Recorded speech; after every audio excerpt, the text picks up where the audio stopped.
Hello, I am Amber Miller, your host for Thursdays with AARP Wisconsin. Before we get to our guest today, please remember that you can always check out the AARP Wisconsin website for upcoming events, information about the vaccine, driver safety, and all that good stuff. So that you could check out below at aarp.org/WI. Also, please remember, even though we're not doing in-person events at the moment, we're always looking for great volunteers to join our team. And if you joined us last week, you saw me interview two of our wonderful volunteers. So we'd love to have you check out the below website if you're interested in volunteering with us. Please also remember the Friendly Voice Initiative, which launched last year. You could put a request in for yourself or for a loved one for one of our trained AARP volunteers to call you. It could be on a daily, weekly, or monthly basis. And as we know, sometimes it's just good to hear a voice on the other end of the phone. You could go to the below website for more information or the phone number below, which is 1-888-281 0145. So next, we'd love to introduce our guest for this week, Courtney Anclam with AARP Wisconsin. Hi, Courtney. Hi, Amber. Thanks so much for having me. Oh, of course. We've been counting down. It's been a while since you have been on the show, so we're excited to have you. So you're going to be talking this week about the Andrus Award, which we know if you're new to AARP or new to the show, they may not have ever heard about the Andrus Award. So if you could tell us just a little bit about it. Yeah, so the Andrus Award is an annual award that AARP gives out, and it recognizes outstanding volunteers in the community. So each state across the organization kind of has their own process. So one person or couple in Wisconsin each year wins this award. And so each year we solicit nominations and then select kind of the person who embodies volunteerism the most out of those nominations. And Courtney, who is this award named after? It is named after our founder, Dr. Ethel Percy Andrus, who really was focused on volunteerism and understood how important it is within communities. And I'm going to ask you one other question to put you on the spot. Do you know when this award first came out? Oh, goodness. I should know that, but I don't. I'm sorry. That's okay. No worries. That wasn't a question I was going to ask you, but the more we were talking about, I'm like, oh, I'm kind of nosy. But I love that it really embodies what our founder thought of, especially when it comes to volunteerism, and love that you're also speaking about this during Volunteer Month. So who is eligible to be nominated for this award? So anybody age 50 or older could be nominated. You don't have to be an AARP member or like associated with any of our programs. The volunteer service that you are nominated for or that you're nominating someone for should be done without pay, and it should reflect AARP's mission and vision, which I will get to in just a minute, kind of more details on those. And the service that you're nominating someone for should be replicable in other communities and should inspire others to also volunteer and enhance their communities. And I mentioned a little bit earlier that couples or partners can be nominated together, but like a whole team can't. So it's either an individual or couples or partners could be nominated. And the recipient for the Wisconsin Award has to live in Wisconsin, which makes sense. Like I said, each state kind of has their own program. So if you're watching this from somewhere outside Wisconsin, just know your state is probably also participating in this. And unfortunately, not unfortunately, I guess, but this award is not a posthumous award. So that's kind of the main criteria. Outside of that, we just look for a service that, like I said, enhances a community. And Courtney, can somebody self-nominate themselves for this award? Yes, you can. It's not very common that we have that happen because a lot of people who volunteer, I think, kind of have a spirit of like, at least I've found with people that we've talked to, don't think that what they're doing is something that necessarily needs to be recognized. So we don't get that a lot, but definitely you could self-nominate. And I do just want to kind of reiterate that any volunteer work is worth recognizing. So definitely don't be discouraged. But outside of self-nomination, pretty much anybody can submit a nomination to nominate someone else, unless you are an AARP staff member or part of the selection committee, which is a really small group of people. So if you're watching this, just know you can nominate someone 50 or older that you know that is doing great volunteer work. And who picks the winner, and how would they choose from all these amazing applications?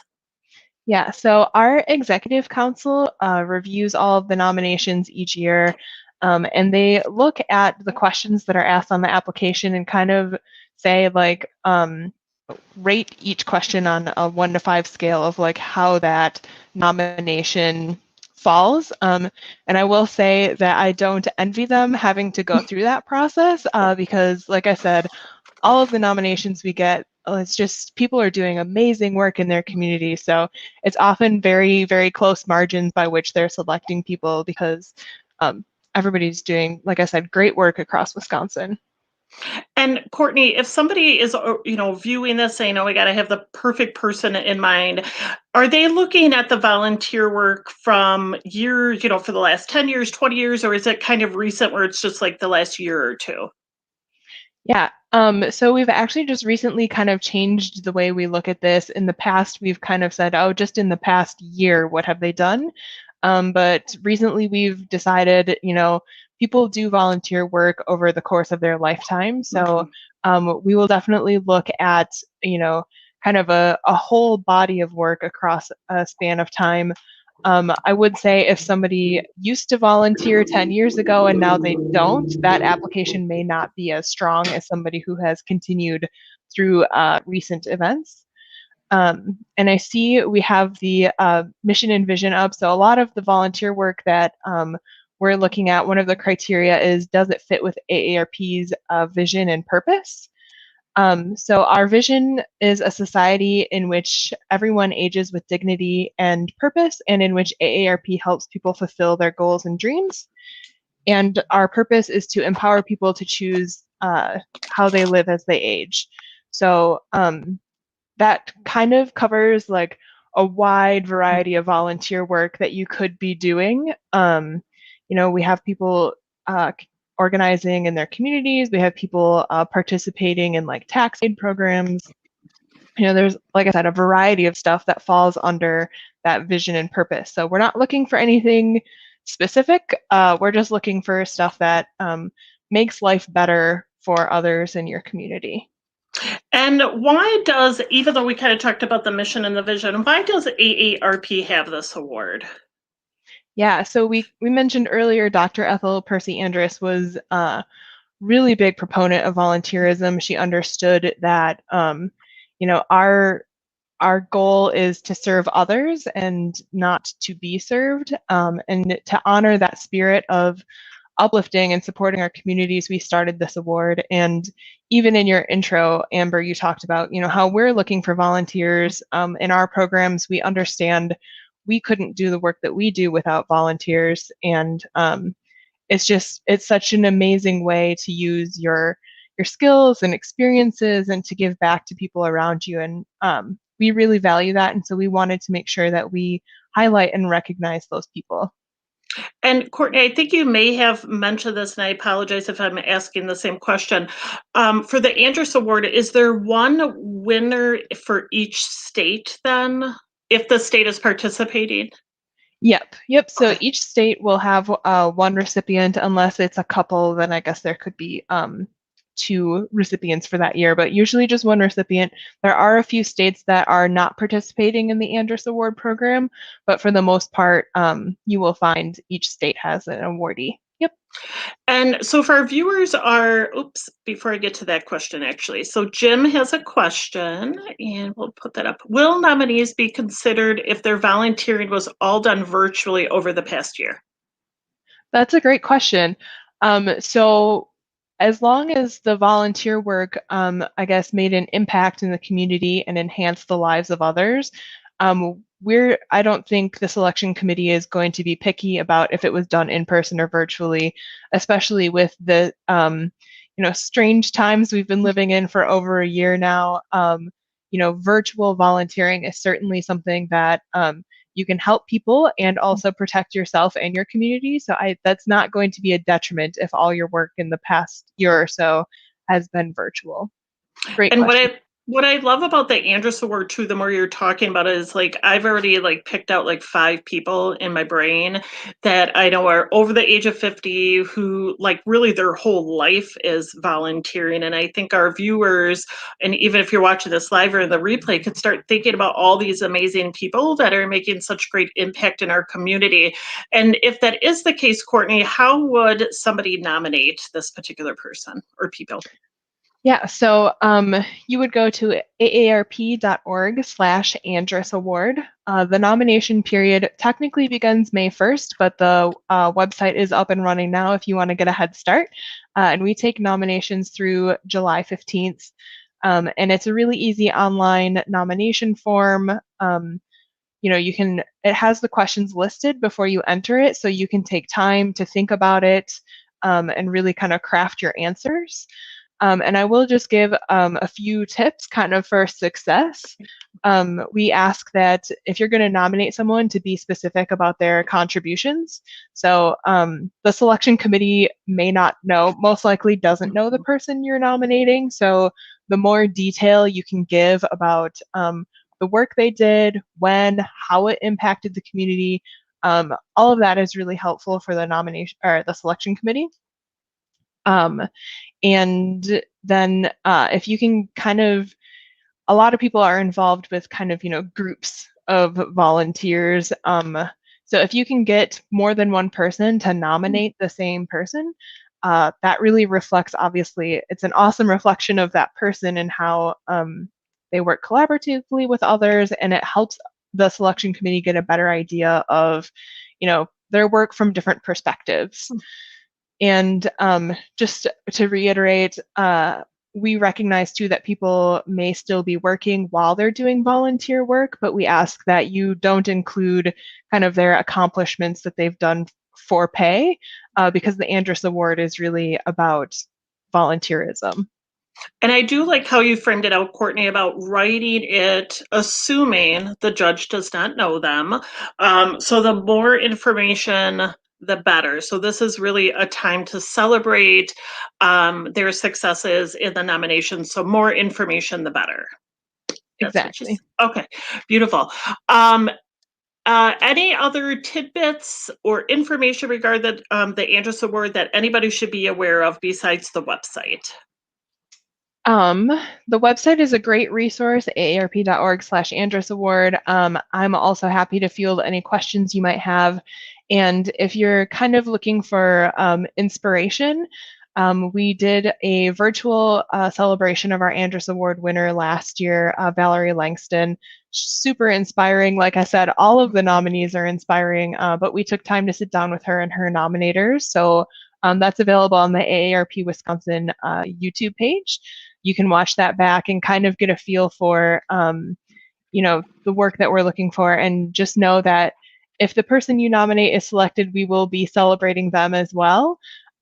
So we look forward to seeing all of those nominations. Again, it's super inspiring to see them, and then to celebrate the winner later this year is going to be super fun.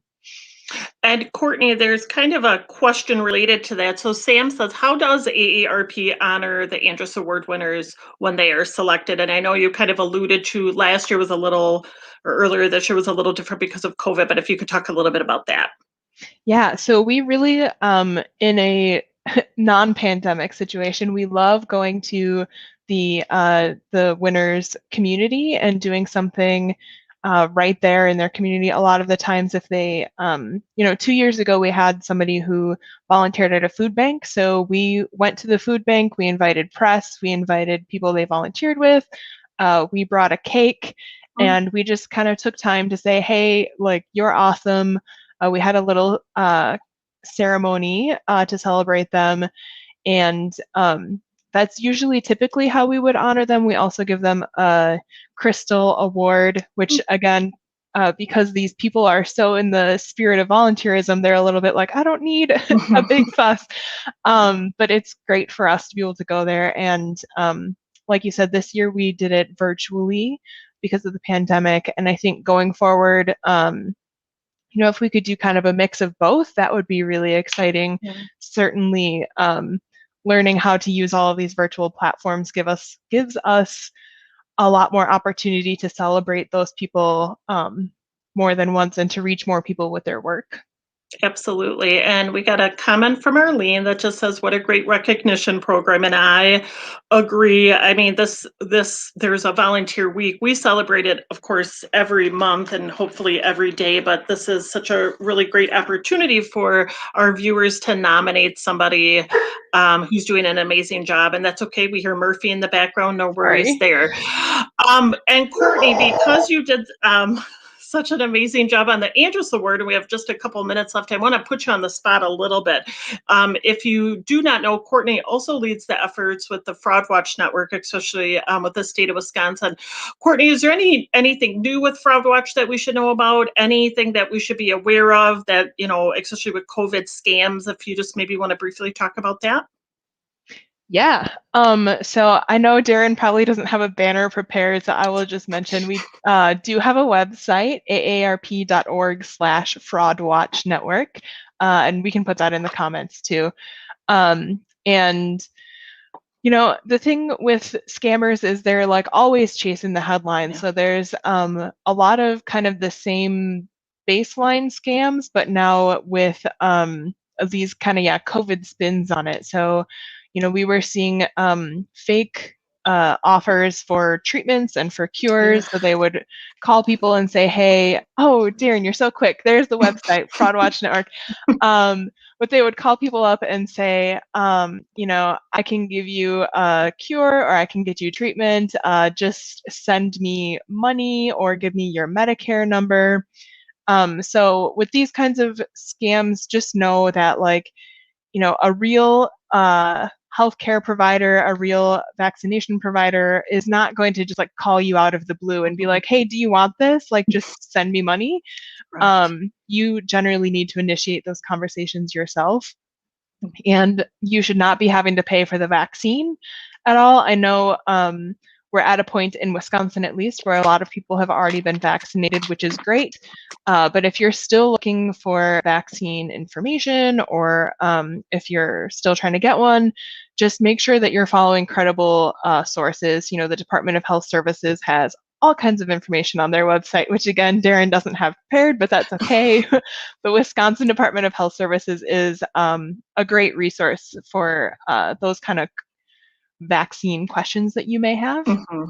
And I do apologize, I put you on the spot with that, but I also know not only is the Andrus Award super important, and I'm glad we were able to get that information out there, but the work that you do with the Fraud Watch Network, I feel like is amazing. And I don't know if people even knew AARP even had that part.